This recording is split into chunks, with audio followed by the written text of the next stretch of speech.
Tonight on KPBS Evening Edition, some encouraging news about jobs in San Diego. And the cruise industry gets a boost with the arrival of the Disney Wonder. We'll also show you the final flight of the Space Shuttle Endeavour. Plus, SDG&E's latest move to get customers to pay for 2007 wildfire expenses, even after the state inquiry found the utility's power lines ignited the fire. And we'll show you what City Hall is doing to clean up abandoned and blighted buildings in San Diego. Also tonight, San Diego gets its first public market. KPBS Evening Edition starts now.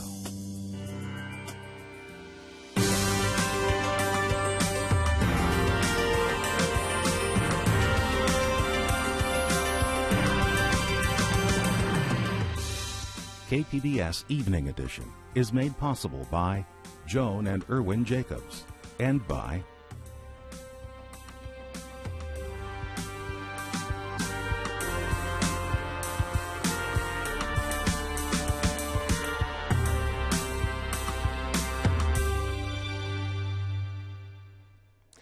Some encouraging news on the job front. Another slight drop in San Diego's unemployment rate. It was 9% last month, down 0.3 of a point from July, and a full point lower than a year ago. The statewide unemployment rate was 10.3% in August. The Disney Wonder docked in San Diego today. It's the first visit here by a Disney cruise ship, and it marks the start of cruise season. But San Diego still has a long way to go to bounce back from a steep decline in cruise ship business. KPBS reporter Tom Fudge is in the news center to explain. Tom, the Wonder just arrived, of course, but it's already sounding like it won't be coming back next year. Well, that's right, Dwayne, because Disney cruise ships who have had their operation in Southern California are going to be moving to Galveston, Texas. Now, that may sound a little bit Mickey Mouse, but the reason they're doing it is so that they can cruise to the many Caribbean ports. And this is also part of a major decline in cruise ship business in Southern California. Keep in mind that in 2008, there were 200 cruise ship port calls at the Port of San Diego. This year, there are only going to be 85. And Tom, why has there been a 70% decline in cruise ship business in San Diego? Well, more than one reason, but the primary reason is Mexico. When you cruise out of San Diego, typically you go to what they call the Mexican Riviera and those ports along the Pacific coast. And a lot of those ports, like Mazatlan and Acapulco, have had a lot of violence, and cruise ship passengers just don't want to go there because they don't feel very safe. Yeah, port officials are anticipating, or at least hoping, for a rebound in business in 2015. Why? Well, that's a good question, and nobody can predict the future. We don't know if this is going to happen, but there's a lot of talk of cruise ship companies working with the Mexican government to try to make some of those ports more safe along the Mexican coast. Also, there's work to try to change legislation that would allow these cruise ships, which tend to be foreign flagged, to actually cruise directly from San Diego to other American ports. And if they're able to do that, to cruise to San Francisco or Seattle, that would make it a lot easier to do business. KPBS reporter Tom Fudge. Endeavor's final flight, the Hollywood sign, was just one of the landmarks on the shuttle's tour over California. A modified 747 took her over flybys in the Bay Area first, then over Los Angeles and Orange counties. It was a perfect landing at Los Angeles International Airport, as you see. The shuttle will stay in a hangar there for a couple of weeks. On October 12th, she'll be hauled 12 miles to her final destination at the California Science Center. Governor Jerry Brown has signed a bill to help California's private space travel industry. It says companies cannot be held liable if a passenger is injured or killed because of the obvious risks of space travel. Brown says it lets companies like SpaceX and Virgin Galactic innovate without the worry of excessive liability. More California voters are registering without picking a political party. The Secretary of State says 1 in 5 voters are choosing no party preference. Just over 43% of California voters are registered Democrat, while more than 30% are Republicans. A new poll says Californians are skeptical about a ballot measure dealing with payroll deductions for political purposes. Proposition 32 would limit unions and corporations from using payroll deductions to collect money for political contributions, but corporations and wealthy individuals would still be able to spend unlimited amounts through independent committees. The field poll says 44% of likely voters are planning to vote no. 18% are still undecided. California rejected similar measures in 1998 and 2005. San Diego City Council will weigh in on Monday on whether to put a power plant near Mission Trails Regional Park. KPBS Metro reporter Katie Orr has been following this story. She joins us from the news center. Hasn't this issue come up before, Katie? Yes, it has, Dwayne. Last July, the city's planning commission voted against moving forward with the proposed 100-megawatt natural gas peaker plant. Now the company that wants to build it, Cogentrix, is appealing to the city council. The Quail Brush power plant would be located off State Route 52 near the border of Santee, just east of Mission Trails Regional Park. And the city council will decide whether to initiate a study on changing the community plan to accommodate the plant, which is an initial step in the process. And if City Council decides against moving forward, is the project dead? No, it's not. Of course, the possibility of the power plant has raised intense opposition from the community, but in the end, it may not be up to San Diego to make the final call. The California Energy Commission can override any local decision if it deems the project is in the public's interest, and the commission is just beginning to evaluate the plant project. KPBS Metro reporter Katie Orr. A few dozen military veterans from across the country took advantage of the last day of summer in San Diego. They went kayaking on Mission Bay using specially adapted vessels for people with disabilities. I got this one.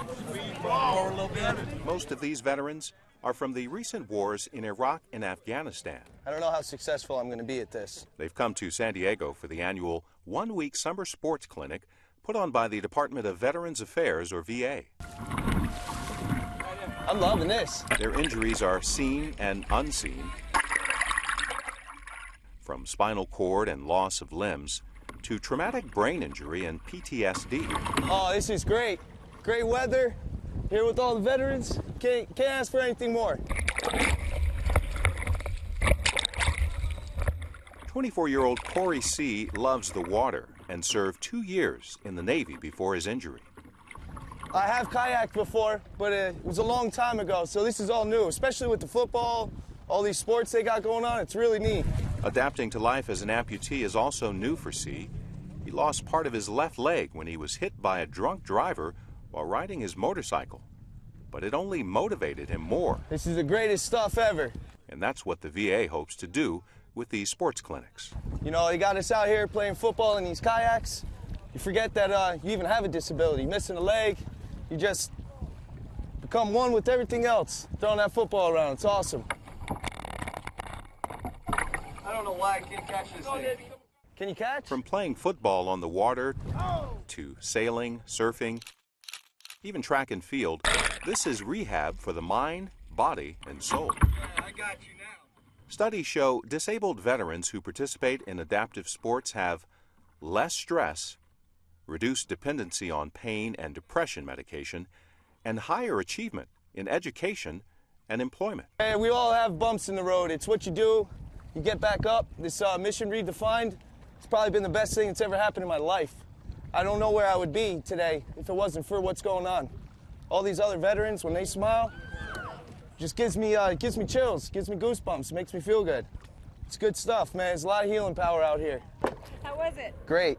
Corey C. now has a new goal: to compete in the 2016 Paralympics in Brazil. Are you beat now? Legs tired? Save me, man. It's a blast out there, man. The VA also holds a winter sports clinic and creative arts festival, among other things. The goal is to help injured vets discover new interests and improve their overall well-being. San Diego passed a new abandoned property law this week. Peggy Pico explains how it makes it easier to punish vacant property owners. Pernicano's restaurant on 6th and University has been boarded up for decades. It's exactly the kind of blighted building the new city ordinance aims to clean up with fines to owners of abandoned property. Here with details about who is and who is not affected by the ordinance is Andrew Keats, a reporter at the San Diego Daily Transcript. Andrew, thanks for being here. How did the city change its definition of the as far as when it comes to abandoned property, and why did they do it now? Yeah, so they did this now specifically because they were across districts just overwhelmed with constituent calls complaining about ordinances or with properties that they simply weren't able to do anything about. So what they did was they expanded the definition of an abandoned property to give them more leeway to handle those constituent calls. So previously, something was only considered an abandoned property if it was unsecure, if it was a safety hazard. What they've done now is they say anything that's vacant, whether it's a structure or a lot, is considered abandoned if it has code compliance or public nuisance issues. And then they also added vacant structures that have a notice of default filed up for them, which is the first level of a foreclosure process. Right, the first step in trying to go into a foreclosure process. What about exceptions? Are there exceptions for historic places, let's say like those beach cottages in La Jolla? There isn't a specific exception for historic properties, but what there is once a property becomes part of the program, the owner is going to have to file a notice of intent to say what they want to do with it. So the notice of intent, if it's an historic structure, would be when it comes in. So if the notice of intent said my aim is to preserve it, that would be one thing. If they wanted to demolish it or rehabilitate it, they would have to still go through the historic review process. So ultimately, those things wouldn't be changed. And it still has to be code compliant, even if it is going under historic review. Yeah, it would still have to be code compliant, which would mean it would have to not have an overgrown lawn. It would not have to be subject to vandalism or graffiti or house vagrants or anything that might be a public nuisance. So you'd still have to be a responsible owner, but ultimately, if your intention was to keep it in its present state, you could do that as long as you filed a notice of intent. The San Diego Association of Realtors opposed this ordinance and one other. How come? Well, the San Diego Association of Realtors opposed this ordinance, one might say because they had it confused with another ordinance, which was the Property Value Protection Ordinance, which would, where this one, the Abandoned Property Ordinance, is very reactive. The city can't do anything unless the neighbors complain. The Property Value Protection Ordinance, which is going to come up for vote in October, is proactive. That's going to be one where the moment a foreclosure process goes underway, the owner is going to need to file a registry with the city to say, here is this foreclosure process that's underway, so that if it goes vacant, if it becomes an issue, the city will have a head start on knowing who they need to hold responsible. Let's put it in perspective here. As long as I can remember, the old Pernicano's restaurant in prime real estate property in Hillcrest has been boarded up. It's been vacant. How will this law, let's say, impact the owner? Sure. So Pernicano's wasn't subject to the pre-existing abandoned property ordinance because it was secure. It was secure, so it wasn't something that needed to be dealt with. The fact that now there's this expanded definition, it'll fall under that new definition. So the owner now will have to file a notice of intent with the city explaining what exactly he wants to do with the property. If his intention is to sit on it because he thinks it's a valuable piece of property, but he doesn't know what he wants to do with it, or he doesn't have the money to do anything with it, that's not an issue for Mr. Pernicano. But if in fact it were for somebody else, they could do that. They just need to keep it code compliant in the meantime, and the notice of intent would go to the Code Enforcement Department, and they would deal with that. There's a fine involved, though. You don't get just ignore the ordinance. Yeah, only if you are part of the program and you come out of code compliance, if you're a public nuisance, you're subject to fines every 90 days. First $500, then $1,000, then $1,500. But the fine is not allowed to top $5,000 in any given year. So some people like Mr. Pernicano, probably $5,000 may not sting as much. Yeah, it might not sting as much, but the Pernicano's restaurant isn't considered a public nuisance. So he would have to file the notice of intent, but as of now, that property isn't subject to graffiti. There isn't a crime associated with it, so it would really be fine. He would just have to, for the first time, which he didn't have to do before, he'll have to file a notice of intent with the city.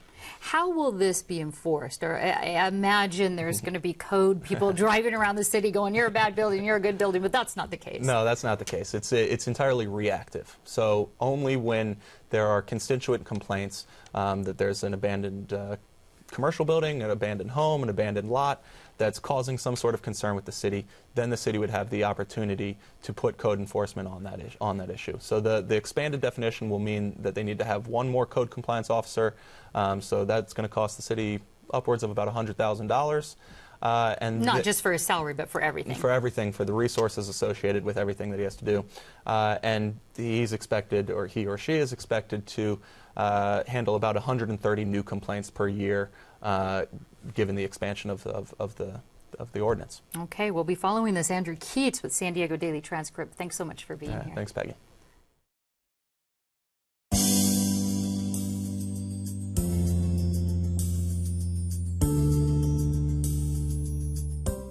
San Diego has joined the ranks of cities with a public market like Seattle's historic Pike Place and San Diego's Ferry Building.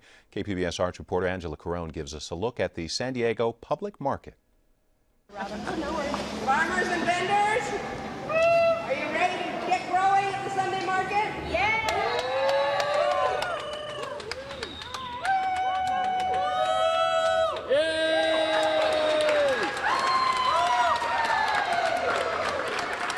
Just 3 weeks ago, this former boiler warehouse in Barrio Logan was empty and dirty. With a fresh coat of paint, this 92,000 square foot property is the home of San Diego's first public market. Lucky stars above, but not for me. It's crazy that San Diego didn't have one. We have a year-round growing season. We have a really vibrant food scene, and this is a perfect place for it. It's incredible that it hadn't been done before. A public market means there will eventually be permanent stalls for food sellers. That will open in the spring of next year. Until then, a farmer's market will be held here every Wednesday and Sunday. The warehouse can hold up to 88 vendors, selling everything from fresh produce to gluten-free cookies. Well, we have several different varietals that we produce. David Foster grows olives that he uses to turn into olive oil for his family business. He says San Diego's Mediterranean-like climate is perfect for growing olive trees. Well, we start harvesting the olive trees in the fall, and depending on conditions, weather conditions, that could happen anywhere from the end of October all the way through the beginning of the year. We want to catch the trees when they're at the right amount of ripeness. Shoppers and foodies stroll the aisles, listening to live music and taking advantage of all of the tasting options. I'm going to get mussels, haven't done that yet. Bread, saw some amazing gazpacho soup I had a sample of. Couldn't wait to do that. There's flowers, of course. Linda Firestein drove down from Del Mar for the opening. It's so overdue. I go to a lot of the other farmer markets around. Some of them are better than others. Sometimes the vendors change, they come and go, so you never really know what's going to be there. So I think this is encouraging, and it's bigger than all the other ones. The founders of the public market set up a Kickstarter campaign in August to fund the building's renovation. They raised $146,000, well above their $92,000 goal. This is such a big community thing, and everybody that saw the Kickstarter or pledged to the Kickstarter tended to put it out on their Facebook. Now that the first phase is underway, White and her partner Dale Steele have to decide who gets a permanent stall in the market. A lot of San Diegans have shown interest. We've actually taken a lot of folks on tour down here, everything from microbreweries to the guys from Tender Greens that want to do salumi, and the woman that owns Venissimo Cheese that wants to come actually make cheese on site. Barrio Logan, where the market is located, is sometimes called a food desert. Steele says the market will help bolster the surrounding community. There needs to be healthy food options, affordable, healthy food options here. The small businesses here need some buoying. And we're very excited to be able to do that. It's certainly an ideal time to launch a public market. There are literally twice as many, actually more than twice as many farmers markets in the area than when I started this concept. And people really see food as recreation. It's one of the things that sort of goes along with every other thing that you do on a date or a night out with your family. The market's new mascot was also a hit. There are plans to hold a contest to name the cow and give it a fresh coat of paint before the grand opening of the San Diego Public Market next spring.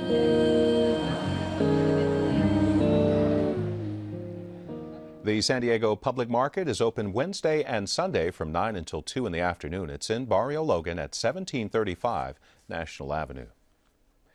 A state investigation found SDG&E power lines were improperly built and sparked the devastating 2007 wildfires. Still, the utility company wants its customers to pay for related costs. Peggy Pico explains what happens next. San Diego's 2007 wildfires killed 2 people and destroyed more than 1,300 homes. It's 5 years later, and SDG&E wants the state's Public Utilities Commission to approve a wildfire expense balancing account. It would allow the utility to pass off millions in related costs to customers. Matt Hall, a columnist with UT San Diego, wrote about this issue earlier this week. Matt, thanks so much for joining us today. When we're talking about the costs that they want to pass along, this is for the uninsured part that wasn't covered. How much are we talking about? It's a big ticket item. SDG&E had $1.1 billion in liability insurance coverage, and the damage, the cost to cover claims and legal fees is $2.3 billion. So that's $1.2 billion right there. Some money they're getting to offset that from counterclaims. You know, it's hundreds of millions of dollars. Hundreds of millions, approaching $1 billion. Compared to the total damage claims, is it a significant part of it? Yeah, I'm not sure what the total, what the difference between the two is. What's interesting is that they had $1 billion of insurance, which is, they said that's all that they could get. Some of the people I talked to this week from my column said, you should have had $2 billion. You know, you should have had more. Why stop at 1? So that is one of the issues that's being debated here as SDG&E grapples with the broader problem of, do we bill our ratepayers or do we bill our investors? And we'll come back to that. But earlier this week, I wanted to say that I spoke with SDG&E President and COO Mike Negley about passing along the 2007 fire cost to customers. And here's what he had to say. We have settled about $1.5 to $2 billion worth of settlements. We have insurance for about $1.5 billion right now. So anything above the $1.5 billion, we'll be asking ratepayers to also participate in those costs. So he's going to pass it along. But again, we come back to the question: why didn't they have enough insurance? What are you hearing on that? They said, when I spoke to SDG&E spokeswoman this week, they said that the $1 billion was all that they could get. That this was they'd never had an issue like this before. This is unprecedented. It's the first time that SDG&E has ever had to go beyond to pay out for payouts for anything that wasn't insured. So this is an unprecedented issue. You know, the people I talk to who are complaining say there's a lot of things that are unprecedented about this, starting with the fact that you didn't design, build, and maintain your system so that it wouldn't cause these fires that they caused Which in 2007. is what the state investigation found that, and Correct. basically said that was what ignited the fire. What about now? How do we stand with insurance now with SDG&E? Well, I asked that question. SDG&E says they have the same amount of coverage, so they have about $1.1 billion or so. They say it's cost a lot more, and most ratepayers probably realize by now that they've gone to the PUC and asked twice for rate hikes, so we're already paying more to cover those costs. Now, a lot of people don't know this, but San Diego, SDG&E is a for-profit business. They have investors. What is their responsibility to the investors when something like this happens versus customers? Who takes the priority here? That's why it's a fascinating issue, because in very real ways, it's not an either-or debate. Many ratepayers are also investors. SDG&E is a very safe investment. An SDG&E spokeswoman told me that, you know, it's so safe that widows and orphans invest in it. So it's a steady stream of income. But here we are, they're in this unprecedented situation, and they are turning to ratepayers because they say that they have this system in place where they can reach out, put a hand out to 1.4 million electric customers and ask them to pay $2 or $3 a month or whatever it turns out to be, nominal, they say. You know, but it adds up in a bad economy, it adds up quicker. Absolutely. Disperse the costs. They get the planning behind it. The wildfire expense balancing account, that's how they're going through this 3 years ago. They applied for this. Where does it stand now? And explain what that account does. Yeah, it gets kind of jargony and wonky, but what they did 3 years ago, they applied to the California Public Utilities Commission to create this separate account, which then allows them to kind of track their costs and funnel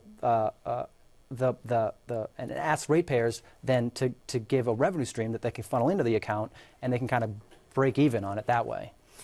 Some people say that if SDG&E doesn't end up paying this and feeling the sting of this, and the investors don't feel the sting of this, they're not going to do better fire prevention in the future. How would you respond to that? Well, I wrote a column that says I feel like I'm staring down the barrel of a gun because I feel that SDG&E is going to get this. They have been telling investors, this is okay, you don't have to worry about it, ratepayers are going to cover this cost for months, and there's no other place to turn but customers. Well, you actually wrote, which was really quite poignant, or I should say poignant, but certainly emotional, where you said that it was as if a bank teller, you know, a robber was expecting to get the money. Tell us what you wrote. Yeah, I said, you know, I feel like a bank teller who is a robber who's, I feel like a bank teller, I'm going to block the line, I need it here in front of me. It was a great one, believe me. It was really good. Yeah, I feel like a bank teller who has had someone standing in front of them with a gun saying, basically, give us your money. I mean, it feels like they expect to get it and they're going to get it. And the sad thing is, the big issue is that because it's a for-profit company, as you noted, they don't share their profits in good times, but in bad times, they got a handout and they're pulling money out of our pockets. You know, it doesn't seem fair to a lot of people. Okay, we are out of time. There's more on our website about this and what might happen next. Definitely appreciate you coming out here and sharing your insight. Happy to be here. Thanks.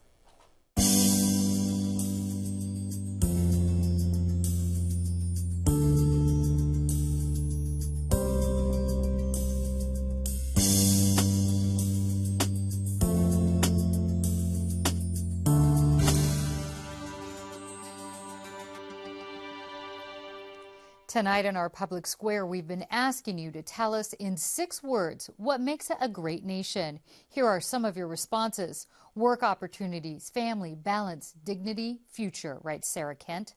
Citizens voting without harassment or fear, writes Assemblywoman Lori Saldana. Right to pursue a dignified life, writes Jason Everett. And a president that represents all Americans, writes Adriana Jamie.